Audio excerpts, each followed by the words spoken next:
我们这次新购的10台消防车辆啊，第一个是它们都是双舱式的，双舱式就是我们在第一时间消防人员出勤的部分，它可以比例我们至少2-3个人以上可以第一时间就可以出勤，不会像以前就是单舱的，它人数会受到限制。再来的它会搭配我们很多的安全系统，像我们的行车辅助的视野的辅助系统，跟一些盲区的侦测系统。那我们已经加速汰换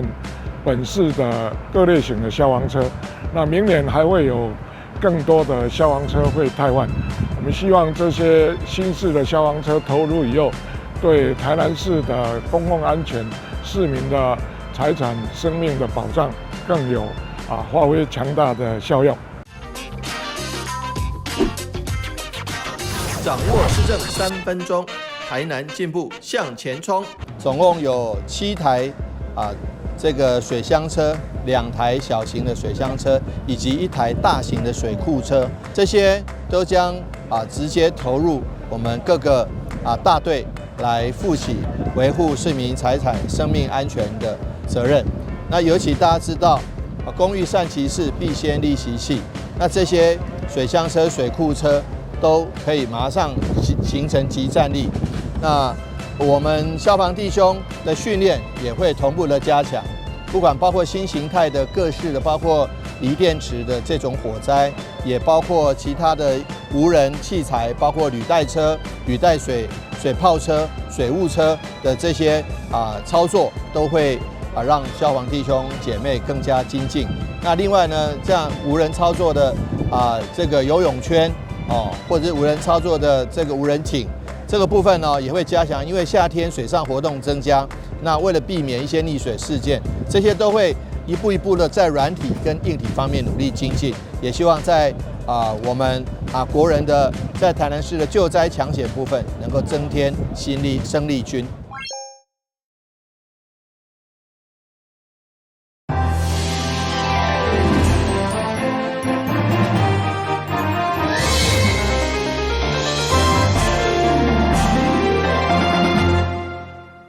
大家好，我是杨春怀，欢迎收看7月16日礼拜2的中嘉台南地方新闻。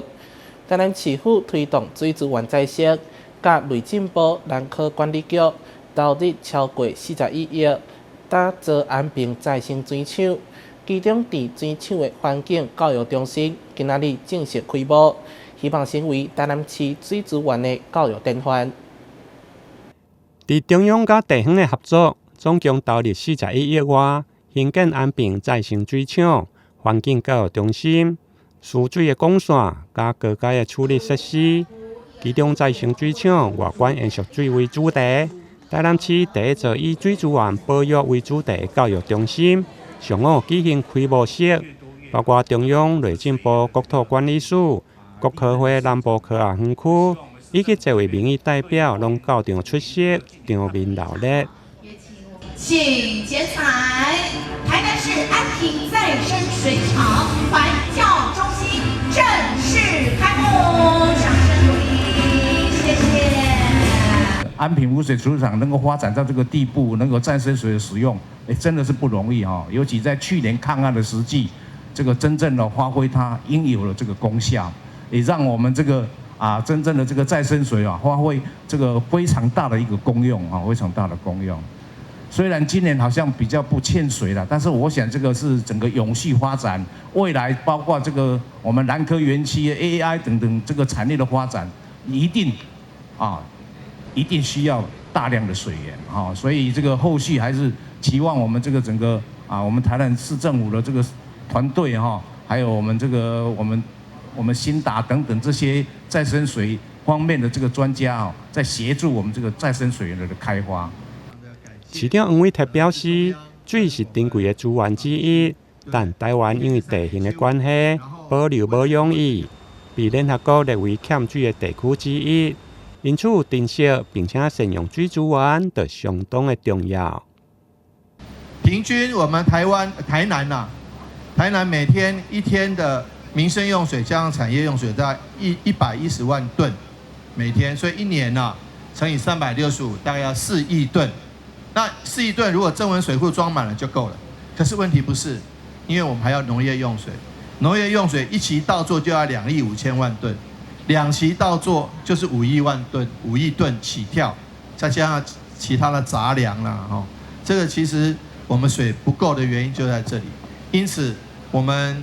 再生水的开辟以及更多的水的资源的开辟是有其必要，而且是一定要的。水利局表示，再生水的计划关系到南部科学园区各科技产业的用水问题。目前全市包括安平、永康、甲仁德3座再生水厂，一天会用提供6.3万吨的再生水，予南部科学园区来调配使用。其中安平的部分大约占3.75万吨，未来将增加到每天6万吨。目前安平再生水厂环境教育中心内部设有 AR 甲 VR 以及多媒体体感活动设施。伫开幕头一天，有幼稚园的小朋友实地来参访，希望会用予民众实地体验水资源的重要性。台南新闻林根何乔邦采访报道。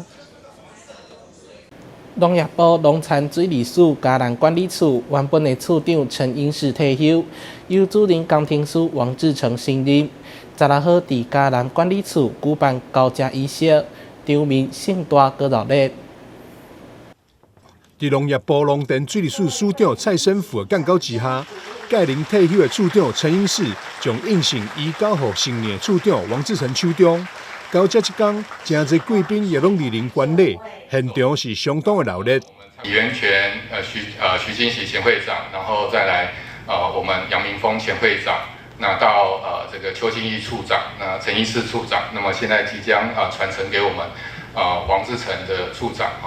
那其实这都代表一个人才，还有我们的责任。那么这是一棒接着一棒。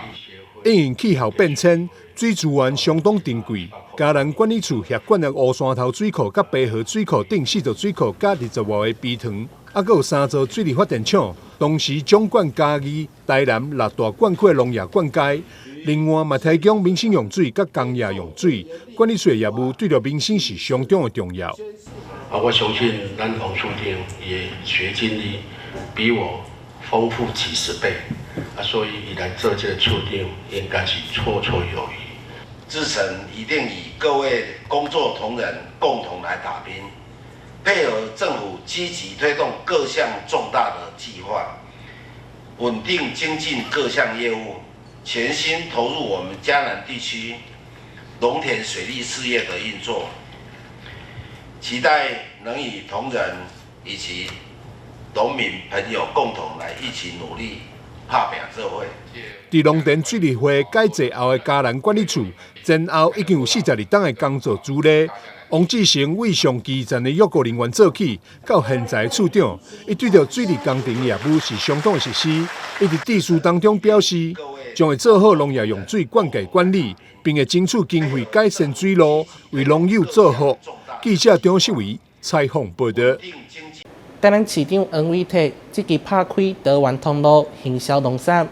日前就拍伫日本的精品超市，及韩国上大的直播购物平台，大力推销台南的酸野，成效是相当的好。伫市府团队的努力下，台南酸野伫近年来对着日本、韩国的外销屡创佳绩。市长黄伟哲伫日前的快闪行销，先出席日本各界精品超市的台南酸野上架记者会，以及另外一间分店的试食推广活动，创下该超市15档来首次上架的外国水果。今天非常高兴来共同见证我们台南的联心青果能够进军日本最高档的伊势丹百货。那其实大家可以看到非常漂亮的台南的芒果尤其是现在的爱文。那现在已经进军到最高档的日本伊势丹百货，那我相信消费者都非常喜欢。那也是见证了最厉害的联心青果，他们能够把农民最优质的这个爱文芒果能够找到，然后能够集货一起送到最高档经过很严格的品质检验，能够登陆日本最高党的百货，这是非常不容易的。所以谢谢联兴，也谢谢许多农民的辛苦，让台南的芒果这个可以打亚洲杯、世界杯，让日本的最高档的消费者都看见。接续市长佮赶往韩国，甲韩国上大的直播购物平台，伫个直播的活动上，大力来推销台南高品质的山影，创下同时间高达26万人次的观看，总观看人次破200万人次，以及开卖18分钟。不管是1.5公斤，或者是2.5公斤重的礼盒，就真紧卖完的记录，人气甲买气拢爆棚。不管是日本老牌百货集团的超市，或者是韩国直播购物平台，成功拍入高阶的消费市场，会用的讲是对台南农民上大的肯定。加上韩国直播的活动，市长以着生动的快吃方式，分享山影多元的品尝方法。不管是直接食、山影食，或者是山影冰顶，拢超级的美味。台南新闻综合报道。台南高雄观光科提供学生丰富的习作平台，特别甲旅馆业者进行产学合作，让学生为餐饮到优定设计规划，在学习当中掌握技能和创意之外，也当展现府城特色。你们觉得为什么梦想会飞呢？学生带来精彩魔术表演，替产学合作成果发表会开场。台南高雄头一届甲这间旅馆业者做结合，运用学生的创意卡司，让旅客丰富多元的台南旅游体验。就是我们介绍的是五条港，因为我们透过五条港去发想，所以我们做的是五条港上。因为我们这组比较喜欢庙宇文化，所以我们透过介绍一些庙宇文化的部分，我们来介绍这本小册子。气泡水加柚子会很清爽的感觉，然后它的名字是市南都，400年可能就比较历史悠久的感觉，但是我们就是用创新，用新的感觉。学生替业者量身打造多项创新产品，为客房服务、餐饮以及周边的游艇，拢甲台南400有关系。这种跨界合作，嘛带来了新的市场机会，业者非常看好。所有做的作品都是以南东慢旅为一个出发的起点，去想法去规划，那学生会更知道说，哦，那我做的这个商品，我要如何去做行销。虽然我已经毕业很久了，但也让我觉得哇，好意外，像小朋友的这个创意很能够在跟我们在市场上，如果我们要说卖，可能开创一个就是外带的窗口，我们会把南商的同学们的这些创意饮品，我们会把它带到市场上去销售。这个不只是产学合作的典范，更加是对台南400热烈的回应和参与，也让学生所学到的专业知识以及创意应用在旅游产业当中。台南新闻杨顺怀采访报道。中央新闻在基隆，中嘉新闻在台北，中嘉新闻在新北，中嘉新闻在桃园，中嘉新闻在台南，中嘉新闻在高雄，忠实呈现最佳新闻。每周六下午1点，请锁定高雄都会台中嘉新闻周报，带给您最在地的观点，最有人情味的报道。台湾好新闻就在中嘉新闻周报。台南市仁德文献国中利用暑假举办文化营队，当中邀请剧团带学生认捌布袋戏的内涵，希望让传统文化向下定根。汉地话，伊这狂欢狂查某，战场插做生大水，明明要欠拍。师傅演出四顶山甲范丽花的故事，表演给台南市仁德文献国中的学生看。为了让学生认识传统文化，学校在暑假期间举办营队，一天就邀请到剧团，带学生体验布袋戏红仔爱安怎操作。布袋戏是我第一届摸到的。进前伫庙内看，人咧用，感觉就简单，啊，毋过实际用起来就是无遮尔轻松。布袋戏这个物件对因来讲，像有听过，啊有看过，啊毋过伊无摸过。所以，阮今仔日的课程啊，嘛要互囡仔亲自来操作来算解来人解。布袋戏有分做7大类的角色，每一个角色的脚步、手路，拢爱甲个性配合。师傅讲，若要互戏红仔搁较有灵魂，就爱模仿角色讲话语气。出场的时阵，诗文也真重要。咱布袋戏除了有圣诞节末丑的角色的介绍了，出现的时阵，伊有伊的足特别的口碑，伊有念诗，也有口碑。咱口碑就是甲婴仔用台语来讲。咱若要传承，咱就是要对上基层的，像对国小啊、国中啊，对学校开始向下扎根，然后慢慢到学校去推广。布袋戏是台湾的艺术传统文化之一，随着时代渐渐没落，较无人欣赏，也较无人想要学，因此剧团走入校园，希望让布袋戏会当传承落去。台南新闻杨顺怀采访报道。根据台湾议题研究中心分析，大多民众对警政治安不满的负面声量比正面的更较悬。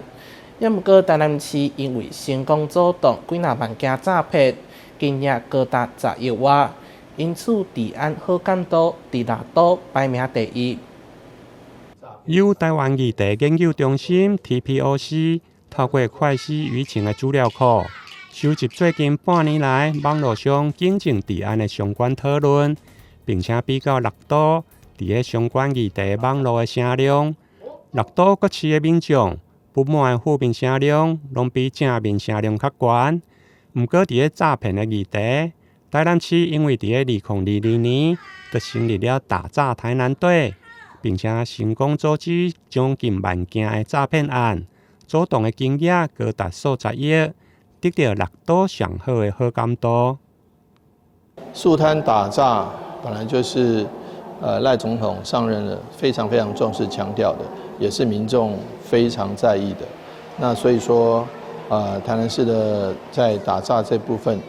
能够有一些成果，我觉得其实相信非常谢谢所有的市民共同的努力。在防止诈骗的教育，以及这个银行第一线的这个拦阻诈骗，以及这个司法检调，还有警察人员在侦破诈骗案所做的努力，才能够让民众减少财务的损失，那不要造成这个许多财务上的遗憾。那也呼吁在这个部分呼吁大家还是要注意，不要陷入诈骗集团的陷阱。尤其现在电子资讯诈骗非常严重，所以呢，还是自己有警觉心，才能够这个防止诈骗的发生。其实每个市民都是打诈的英雄。根据刑事局的统计，台湾民众每年被诈骗的总金额不但创下新高。但若是去年民众被诈骗的金额就高达88亿，其中投资型的诈骗已经是连续3档数量上悬的诈骗案件的类型。因此，6都各城市想要挽回民众对着警政治安的信心，还是有真济需要努力的空间。台南新闻综合报道。最近天气非常的热，予人紧要食袂落肚。台糖中荣酒店特别伫这个时阵推出上开胃的泰国料理。大马其实在泰国你去吃如果你没有特别跟他讲，他会加螃蟹，但是螃蟹捣碎之后，我们台湾人比较不敢吃，它有腥味。那泰国比较适合我们台湾人吃的是像这种海鲜的，或者加咸蛋的。台糖长荣酒店总经理陈彦明，过去曾经派驻泰国曼谷多年，对于泰国美食研究颇深。为了这次的活动，他也特别传授多项私房泰国料理独门配方给酒店的主厨团队，历经多次改良，并融入创意在地食材，推出一道道开胃消暑又营养美味的泰国料理。其实泰国它有分泰北、泰中、泰南的美食，有很多。这个有点像我们外国人如果来台湾，他只知道台北，他可能以前不知道台南美食。现在我们在努力之下，让大家知道台南美食。那我今天呢，也特别有带了一些泰国、泰南的美食过来，希望大家在台南的乡亲可以借由来台糖长荣酒店，就可以体验一些泰国各地的美食。台糖长荣酒店主厨也在现场示范酸辣海鲜沙拉的做法，道地的配方加上些改良，让这道料理不止泰国人说好吃，就连台南的民政局长也大力推荐。泰国美食的特色是以香料较济啦，香料吼，因为咱中国台湾的食物的部分用香料机会较少，不过泰国的美食都有。伊的特色，头拄仔总来讲的部分，就是讲，咱一般就是讲，就是香、甜、酸、辣的这个特色啦吼。伊挂热价吼会开胃啦。台糖长荣酒店自即日起到9月15期间，在吃遍天下自助餐厅推出辣味咖喱炒蟹、红咖喱荷兰酱焗鲜蚝、女婿蛋沙拉、泰式柠檬鱼、玛莎曼咖喱牛、打抛猪佐墨香米饭、泰式酸辣海鲜、红咖喱鲜虾等多道异国料理，让消费者不用飞出国，就能品尝到最经典的泰国美食。记者张硕维，台南报道。